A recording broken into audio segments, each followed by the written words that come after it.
Hi everyone, welcome back to my channel. So today's video is a review on the Urban Decay BACKTALK palette. This is the palette. Yes, that is the correct way. So this is the palette. It is dual-sided with shadows and blushes and highlights. I will go over the packaging with you. I'll go over the shadows, the blushes, the highlights. I will do swatches. I will create this eye look, which is kind of subtle anyways. But if you guys are interested in seeing that, let's go ahead and get into the video.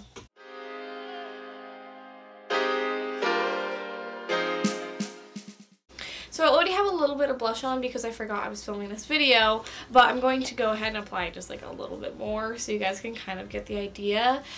This is the side with the blush. Okay, well maybe I shouldn't do the mirror. Here, let me just take that out. So this is actually the full palette. You can actually like kind of open it just like that. But these are the blushes and these are the highlights. This highlight is a little bit too dark for me, I think. It's more peachy. I'm not going to try and apply it. I've used it as an eyeshadow actually before and it's really pretty like that. But the blush I'm going to use is this shade called Double Take. And just see how that goes. It's a little powdery, like, you know, you need to have your brush into it, but that's kind of okay with me. And I don't have that much blush on, so I mean, let's go ahead and apply more. I just use like a basic blush brush. This one's kind of fluffy. You can use whatever brush you like. And I occasionally like to take like my blush just like on my nose or on my forehead and stuff like that. Oh, that actually deposited a lot of color on my nose. Oh god. If you ever apply too much blush on your nose, just, you know, take your foundation sponge. Or if you used a brush, just go back over it, and that's okay. And even if you apply too much blush, just go back over it, and that's okay. But yeah, I mean, your face will naturally have more parts than just your cheeks that are red, so it's always nice to go over, like, your face just a little bit. And then for the highlight, I'm going to take this shade, which is called Party Foul. I actually have not used this as a face highlight yet, so I'm a little nervous. Again, it's a little bit powdery, and I am taking it on my Wet n Wild Unicorn highlighting brush. So let's go ahead and apply it. It's kind of subtle. The one thing I look for in highlights, especially being fairer in skin tone, is when you look straight ahead, I don't want it to have that weird cast that some highlights have. I don't want my highlight to just be popping when I look on the side. I want it to actually glow like even when I'm looking straight, which is why I bring it a little farther forward, because like your glow shouldn't just be right there. And I'm picking up a little bit of it and just taking it above my eyebrow, as I always do, and just under my eyebrow, not really targeted in any way, but just kind of that. And I'll take a little bit on my nose as well, and on my finger. I'll put on my Cupid's bow and on my chin, because we love a glow. This one has like a kind of a weird undertone to it. I don't know how to describe that. It's a little pinky, but it almost has like a gray or silver undertone. I'm actually going to clean off my brush a little bit and go in with that peachier shade, Low Key, and just see like if that adds anything. Not really. No, it doesn't. It kind of does a cast. Let me just go ahead and zoom you in because I'm going to do an eye look anyways. Definitely a good glow, and it's not chunky or anything, but I do feel like it leaves a little bit of a cast when you look straight forward. I'm going to go in with a little bit of Fix Plus and just kind of on the sides because I've already done it on my face, so I'm just going to do it like where I apply the highlight. Or everywhere. And fan it with my mirror. So real quick, I did want to cover how this packaging kind of works. It's actually kind of cool, and I actually haven't seen anybody do a video where they actually talk about how the palettes come apart, and maybe they're not supposed to, but mine did, and I at least like that. So you actually can detach it, and I'm pretty sure it is supposed to because it's magneted, not like glued in, so you can stick it in the middle, and you know, I don't want to show you it with the mirror, which is actually really cool. As like a beauty YouTuber or whatever, I can actually take the mirror out and show you guys the entire palette, and I actually really like that. But you can go ahead and put it in, have one side of the palette, it does stand up, other side of the palette stands up. One side says Urban Decay, the other side says hashtag BACKTALK. Real quick, I did want to do a quick shadow comparison between this palette and the Give It To Me Straight palette from ColourPop. I feel like you guys will instantly see the similarities here. So these both have those kind of berry, warm, kind of purpley shades in there. And this palette's like $14. This palette was $46. This obviously does come with highlights and blushes. I mean, there's even shades in here that you could use as highlights if you had a targeted enough brush as, especially the upfront shade. That's a good highlight shade. But if you're only really looking for the shadows in this palette, I would say check out the ColourPop palette, because I just broke mine, so I'm going to be using, no, I'm kidding, I didn't break it. But yeah, throughout the video I'm going to be leaving the mirror out just because I don't want to blind you guys. And my eyes are not primed. I don't really feel like I need to prime them right now. My skin's kind of on the drier side, so I don't feel like they'll get oily and make my eyeshadow fade. The first shade I'm going to go into is this shade, and it is called 3 Sheets. The other thing I wanted to mention is that the shade names are actually kind of weirdly similar to the ColourPop names. The ColourPop shadow is all about give it to me straight, up front, kind of stuff like that, you know, very, you know, in your face sort of names. And this one actually has a few names like that as well. Just like the blush I use, like Double Take, Low Key, Party Foul, Cheap Shot, Back Talk, Attitude, WTF, 180, I don't know. I felt like that's kind of like, they're similarly themed. And the ColourPop one did come out first, so that's worth noting as well. I did actually review that palette, so I'll put it up in the cards. So if you're interested in seeing that palette, since it is more affordable, I would go check that out.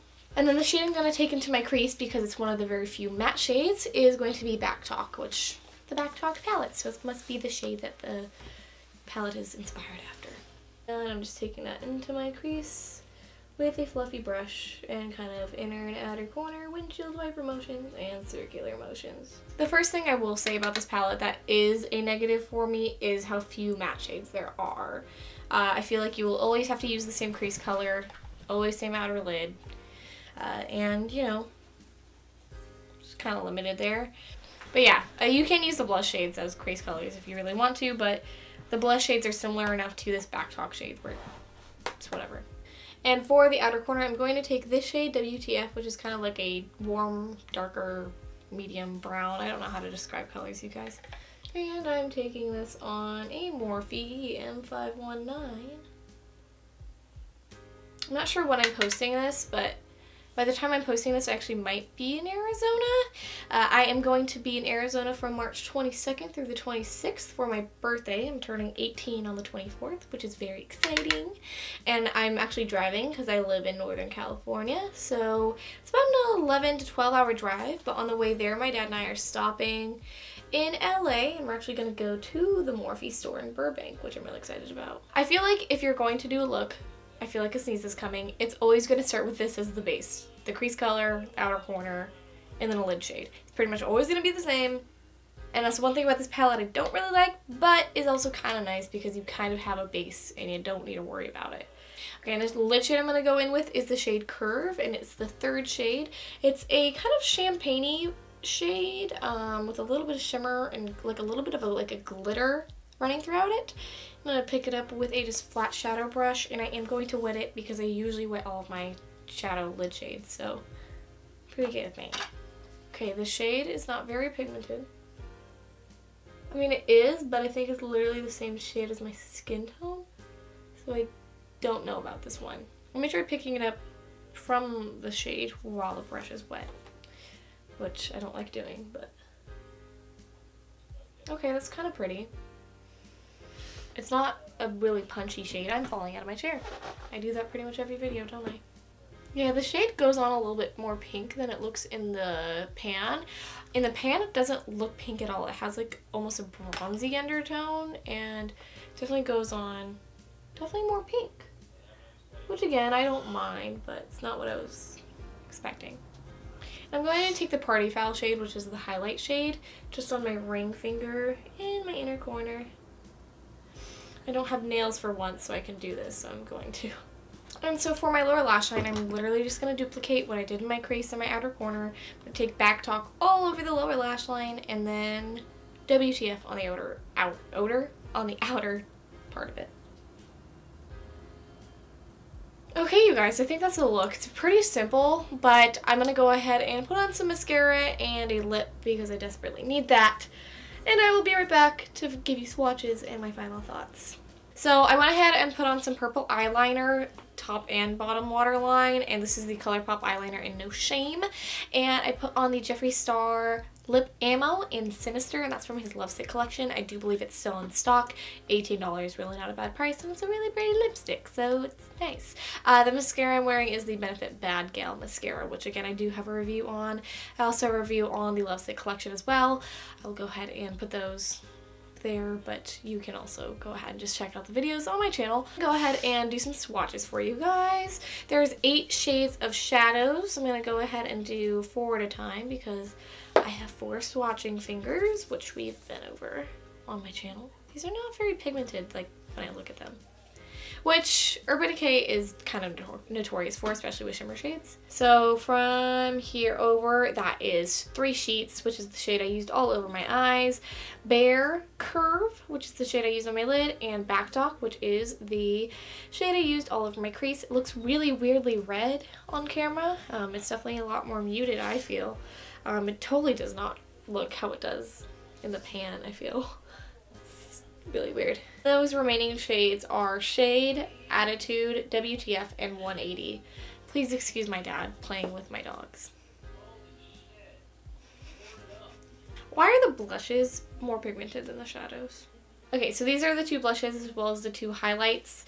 That is Cheap Shot Double Take, which is the blush I applied, Low Key, and Party Foul, which is the highlight I applied. Okay, so anyways, my thoughts on this palette is that you can probably get something for cheaper.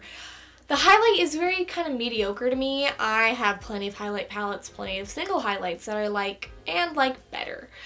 Blushes, I have plenty of blush palettes and single blushes that I like and like better.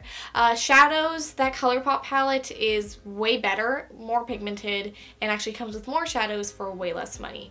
For $46, I don't really think this palette is worth it. It is very versatile. It's nice to, you know, take around maybe. If it's something that you're looking for travel, definitely probably something that may be worth it.